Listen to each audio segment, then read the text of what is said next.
5, touchdown Longview.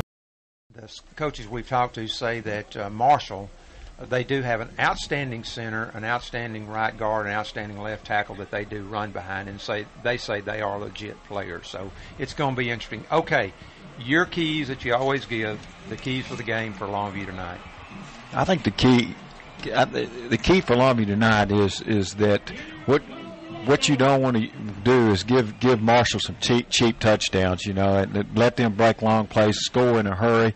And I think the other thing is, and I think this is a big key, you don't want them to get off the mark early and get ahead in this game. I think if you don't give them cheap touchdowns, you don't give it early, then I think Longview will be able to move the football. I think they'll score a lot of points against Marshall, but they're a dangerous team, and you've got to contain their speed. And I think Longview's got the kind of defense that can. They scored 51 last week against Pine Tree and didn't ran the clock continuously most of the second half, and they scored 40-something on Hallsville. So, this is a team that's going to score. They've only lost one game, and that was to Monroe Neville, because we've played Monroe Neville, but before we don't know what kind of team they have. But in most of the Mavericks games, they've scored a lot of points and been pretty dominant. Well, there we have our national anthem, and just about getting ready for the toss of the coin. As Mike alluded to, and we talked about, it is a huge crowd here tonight. It's a sellout. It was sold out yesterday early, so they do not let you stand outside the fence here.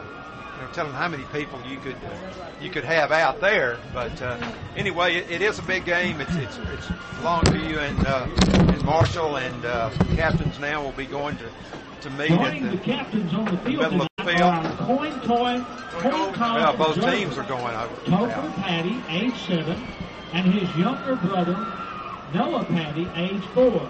Parents of Topher and Noah are Brooke and Chris Patty. Joining the cheerleading Johnny, I think squad Longview tonight last week is in their, Caroline Roth, age 8.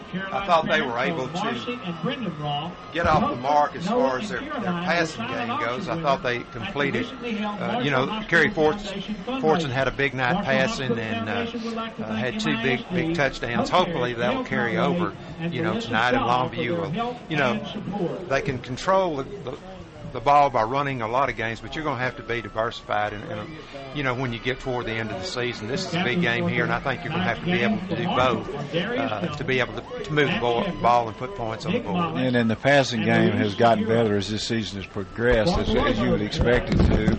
Aaron Johnson came into this season having played wide receiver last year and had very little playing time at quarterback, and I think as the season has gotten further along, he's starting to be more accurate, make better decisions at the quarterback position, throwing the football. And then the receivers at the first of the year had a little trouble holding on to the ball, but they've done a lot better job. Kerry Fortson, of course, had a long touchdown pass in last week, and Aaron Hollins has played well. Peter Robertson just played pretty good too off the bench, and so I think the passing game will continue to improve, and as Longview goes into the playoffs, I think that